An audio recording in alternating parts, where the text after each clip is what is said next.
Thank you for that introduction, Masood.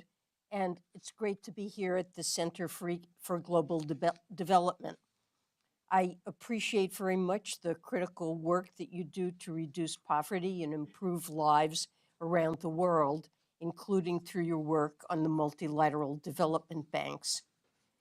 Today, I'll focus my remarks on our vision for development, the promise and challenges in developing countries, and how we can evolve the development finance system to better address the needs of the 21st century. But first, I'll speak about the global context, both our short-term and longer-term challenges. As we meet today, in the wake of two large back-to-back shocks, the global economy faces significant uncertainty. The pandemic caused a staggering loss of life and unprecedented fluctuations in economic activity and global commerce. And earlier this year, President Putin launched a brutal war against Ukraine. The human toll has been devastating. Putin's fraudulent attempt to annex sovereign Ukrainian territory is the latest example of his blatant contempt for the United Nations Charter and peaceful nations everywhere. The war's economic impacts are reverberating far beyond the borders of Ukraine and Europe, causing volatile energy, food, and fertilizer prices, which impose substantial harm on many countries across the globe. At the beginning of the global financial crisis, the world's major economies faced a similar suite of problems and responded with a similar suite of remedies. The same was true at the start of the pandemic. In contrast, the last year has seen divergent economic pressures. Many advanced economies, but not all, face inflation that's too high. Some major economies face more acute stress due to uncertain energy supplies than others. These different challenges require different policy approaches. For major economies facing high inflation, the immediate task is to return to an environment of stable prices, and central banks bear the prime responsibility. But it's important to recognize that macroeconomic tightening in advanced countries can have international spillovers. Differences in countries' circumstances and in their respective policies are bound to result in some currency realignments. The G7 has committed to market-determined exchange rates, but we are attentive to the potential consequences of exchange rate movements. Emerging markets in developing countries are often most acutely affected both by global shocks and by spillovers from the policies of advanced countries. Swings in capital flows and financial pressures resulting from higher interest rates can add additional stress on top of significant and strained debt vulnerabilities. Some countries face acute food insecurity, exacerbated by climate change. Many are struggling with energy supply. Others, especially in sub-Saharan Africa, suffer from insufficient deployment of vaccines and boosters. Many developing countries, with the most limited resources and policy space and high debt burdens, are facing all these challenges simultaneously. During next week's IMF and World Bank annual meetings, I will work with a broad group of partners to advance our response to the current macroeconomic challenges. Policymakers in the major economies must continue implementing policies to rein in high inflation while remaining attentive to global repercussions. Clear and open communications, coupled with cooperation among the major economies to address spillovers, remain essential. From energy to food security, the United States and our partners have coordinated to stem the fallout from Russia's war against Ukraine felt by people around the world. Since spring, the United States has released 160 million barrels of crude oil to shore up supply, and our coalition is committed to finalize and implement a cap on the price of Russian oil. This cap aims to keep Russian oil flowing onto global markets at lower prices, particularly benefiting low and middle-income countries, while also cutting into the revenue Putin is using to fund his illegal war. The United States has also pledged almost $10 billion to tackle the growing food security crisis. The international financial institutions are redoubling their efforts by implementing a food security action plan announced in May, and these efforts must continue. We must also be prepared to help countries that fall into debt or other crises. Broadly speaking, we have well-developed tools to support countries in need. For example, the IMF and the multilateral development banks have resources to support and advise countries as they calibrate their macroeconomic policies. Some countries will need considerable debt relief. Even before Russia's invasion of Ukraine, more than half of all low-income countries were at high risk of or already in debt distress. It will be crucial for all the world's major bilateral creditors to meaningfully participate in debt relief so that lower and middle income countries can regain their footing after these years of extreme stress. And this is particularly true for China. To date, China has delayed providing debt treatments to borrowers in debt distress, or has provided treatments that fall short of restoring the borrower's debt sustainability. We need to redouble our efforts to resolve ongoing cases like Zambia and Sri Lanka, and be prepared to work together on future cases. The immediate issues I've highlighted call for urgent action. At the same time, we must not lose sight of the big picture, longer-run challenges, particularly in developing countries. And the remainder of my remarks will focus on these challenges, what they mean for developing countries, and how to address them. The last several decades have seen substantial alleviation of world poverty, but recent crises are eroding those gains. At least 75 million additional people are facing extreme poverty this year. Without urgent and concerted action, the world is unlikely to meet the Sustainable Development Goals by 2030. Long-standing problems are the cause of persistent poverty and inequality. Those problems include lack of access to education and health care, and basic infrastructure like clean water, electricity, roads, and broadband.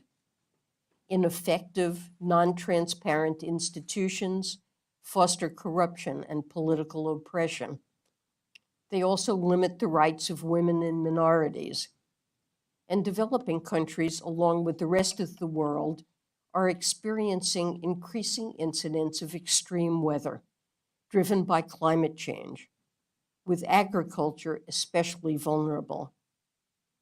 Addressing these contributors to poverty has always been central to development policy.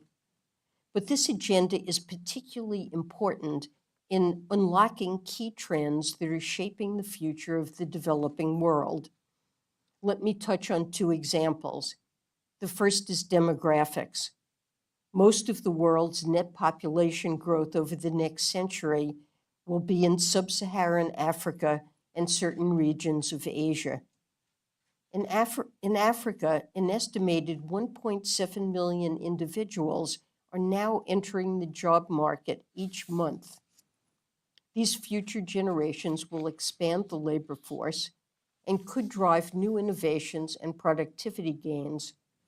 But capitalizing on the promise of a growing population necessitates investment today in both human capital and sustainable infrastructure.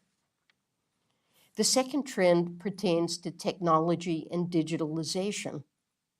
Greater connectivity can bring significant efficiencies. It can also spur innovation and democratize access to finance, education, and health. But realization of these benefits requires investment in digital infrastructure. At the same time, countries need to strengthen their regulatory frameworks and enforcement against illicit activity and threats to cybersecurity and privacy. The growth of the digital economy must expand opportunity and not exacerbate inequality. In the past, most anti-poverty strategies have been country-focused. But today, some of the most powerful threats to the world's poorest and most vulnerable require a different approach. Why so? Because the challenges are global rather than country-specific. A prime example of such a challenge is climate change. Indeed, it is an existential threat to our planet. No country can tackle it alone. Success requires all countries to work together to achieve the goals of the Paris Agreement. Understanding the economic and human risks of climate change to Americans and to the world, the United States has just enacted our most aggressive domestic action on climate yet. We're committed to a net zero economy by 2050. We must also help developing countries transition their economies away from carbon-intensive energy sources and expand access to clean energy. To advance this objective, Treasury is announcing a new nearly $1 billion contribution to the Clean Technology Fund.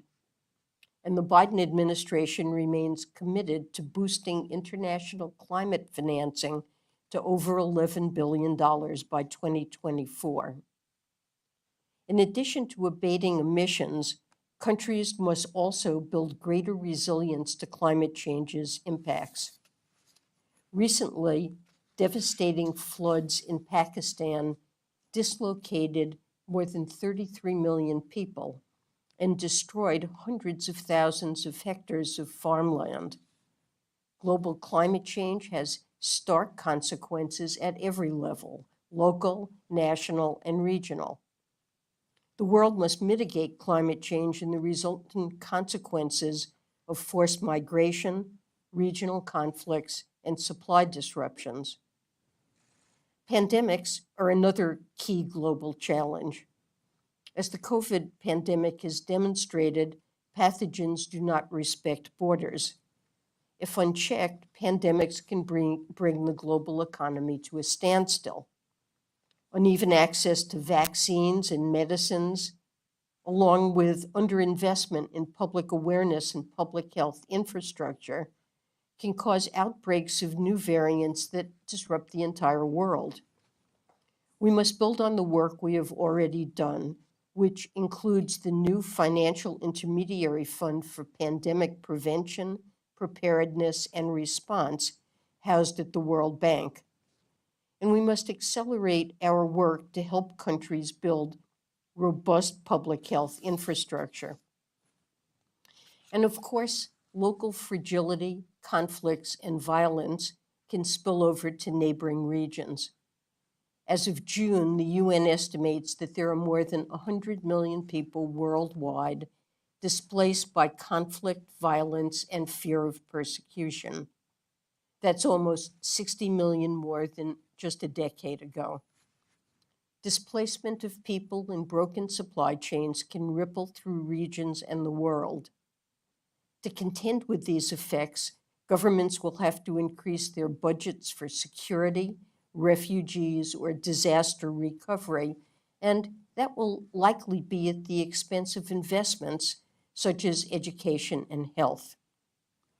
Some people have said that limited resources and capacity constraints pose a tension between progress on development and addressing these global challenges. But that's a false choice. We must do both, especially since these priorities are mutually reinforcing.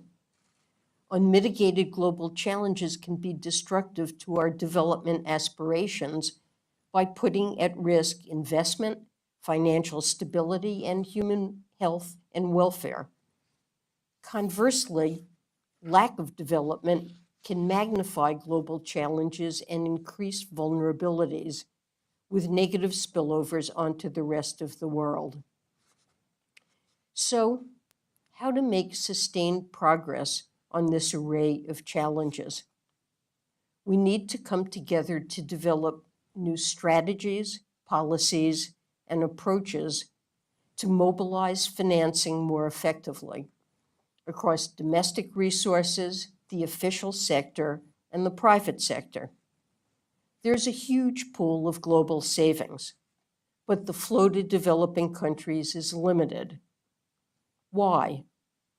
The obstacles include information asymmetry, a scarcity of bankable projects, and political and regulatory uncertainty. There's also a shortage of tools to diversify risks beyond individual projects with uncertain returns. Now there's broader macroeconomic uncertainty, and private investors remain risk averse. These impediments make it crucial for us to examine our strategies for bringing together different sources of financing, for deepening capital markets, and for expanding lending in local currencies. The private sector has a key role to play, especially now, with countries struggling to recover from COVID and with constrained fiscal space. Investors must recognize the tremendous promise and need for investments in developing countries with their huge potential upside in both financial and human development terms. On their own, the multilateral development banks cannot provide financing on the scale that is needed, but they are a critical part of the solution. In concert with developing countries, the multilateral development banks have worked effectively for more than 75 years in designing holistic, economy-wide development strategies. They've provided direct financing for roads, basic education, health, water and sanitation, and energy. And they've done so on financial terms that countries cannot access from the market. Beyond direct financing, the multilateral development banks have served as pioneers in development finance. Development banks step in to fund activities that may never be profitable for private investors. They provide essential funding for countries recovering from disasters and conflict, as for example in Bosnia and Liberia, and as we expect them to do in Ukraine. They help scale development solutions that work, and they help chart the course for private investors by diffusing risk and providing policy advice to strengthen countries' institutional frameworks for investment. All in all, these banks have a broad set of tools to address many of the challenges I've outlined. But the multilateral development banks need to evolve as well. They have a strong record of financing national projects like infrastructure, where the costs and benefits both largely accrue to the same country. But to address the complex global challenges I described, we also need to invest in programs where the costs and benefits are more diffuse. We do not yet have a sufficiently robust toolkit to address with scale and urgency our global and cross-border challenges. The shareholders of these banks must ask them to devise new approaches to address global challenges without diminution of their traditional focus on poverty reduction and other sustainable development goals. I strongly believe that tackling these global challenges will bolster the bank's existing work on poverty alleviation. After all, climate change, threats to global health, and fragility have a disproportionate impact on the poor. The evolution of these banks will require changes to incentives, operating models, and uses of the bank's financial resources. First, we need to take a different view on how to incentivize investments to tackle global challenges. It's appropriate to consider greater use of concessional resources, including grants, to fund investments where the benefits are shared more broadly by the world. For example, I see a case for concessional financing to help middle-income countries transition away from coal in the context of accelerating the clean energy transition. If the global community benefits from investments in climate, then the global community should help bear the cost. The development bank should also use their research and analytical capability to provide improved diagnostics related to global challenges. They can use policy advice and conditionality to encourage countries, especially those with access to other financing, to direct funding toward investments with broader benefits. Second, the development bank should consider changes to their operational models. In addition to the traditional country-based lending model, it's time to consider expanded options. The development banks may need to support both global and regional entities. Tackling global challenges requires global coordination and funding pools that go beyond national governments. During the pandemic, for example, global organizations like COVAX have been vital to expediting the rollout of COVID-19 vaccines to a broad range of developing countries. The development banks should also consider targeting additional resources toward sub-sovereign levels where local expertise and reform energy could result in faster, more tangible benefits. Green city and smart city initiatives are examples of sub-sovereign development that multilateral development banks could support in a more direct and integrated fashion. I also believe that development banks should adopt stronger targets for mobilizing private finance and deploy a broader range of instruments, including guarantees and insurance products, to mobilize more private capital into their projects. This is especially true for development banks that are focused on private sector development. Third, given the scale of the challenges, the development banks must continue to explore financial innovations to responsibly stretch their existing balance sheets. The resources available to these banks are scarce and must be used most effectively. The goal is to deliver extra financing without substituting resources away from other priorities or compromising development impact. The G20's recent independent review of capital adequacy of the development banks offers a number of interesting ideas.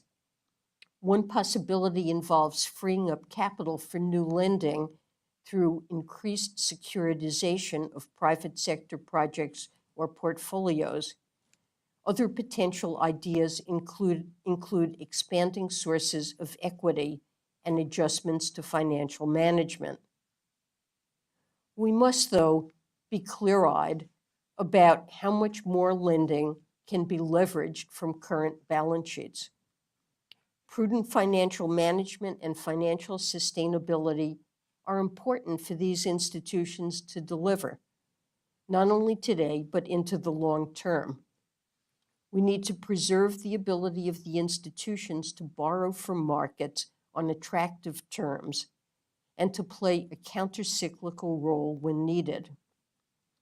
Since the establishment of the World Bank in the aftermath of World War II, the multilateral development bank system has continuously evolved in line with the new challenges we've faced over time. We've seen the development of new specialized institutions, like the International Development Association, to provide concessional finance to the poorest countries. The European Bank for Reconstruction and Development was created to nurture a nascent private sector in transition economies in Eastern Europe. The development banks have also incorporated work on new sectors and issues, such as on human capital, post-conflict reconstruction, good governance and anti-corruption, and climate change mitigation and adaptation. Some of the ideas I mentioned today will be easier to implement, and some will be harder. All of them will require political leadership. Progress may be incremental and nonlinear, and results may take years to become fully evident, but we must start now. Of course, global challenges like climate change will not be solved by the development banks alone, no matter how successful these reforms may be. The scale of the problem is too big. Individual countries will need to make changes, including important policy reforms. Advanced economies must provide quality financing, and crucially, the private sector will need to step in with investments in technology. The Just Energy Transition Partnership, being developed for a number of countries with active participation from the United States, the G7, and other partners, provides a promising new model for aligning domestic, public, private, and philanthropic resources in support of the fight against climate change. The world cannot afford to delay or lower our ambitions. The current challenges are urgent. And that is why I, along with leaders from a broad group of countries, will be calling on World Bank management at the annual meetings next week to work with shareholders to develop a World Bank evolution roadmap by December. Deeper work should begin by the spring. Shareholders will then need to drive parallel, holistic reform efforts across other development banks as well. To accelerate this work, my team will step up our engagement with World Bank shareholders and management, and we look forward to discussing more details on this project in the coming weeks.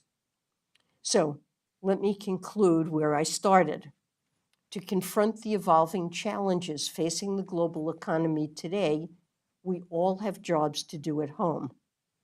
In the United States and many other advanced economies, this means reining in inflation while providing targeted support to those most impacted by rising prices. At the same time, in addressing our global challenges, we must cooperate and we must listen to one another. Shocks from the pandemic and Russia's terrible war have rattled the world economy. But this is no time for us to retreat. The world needs ambitious responses to all our problems, from policymakers, business leaders, and development officials alike. We need ambition in how we work together to guide the global economy in the near term. We need ambition in updating our vision for development financing and delivery. And we need ambition in meeting our global challenges. So thank you very much. Thank you.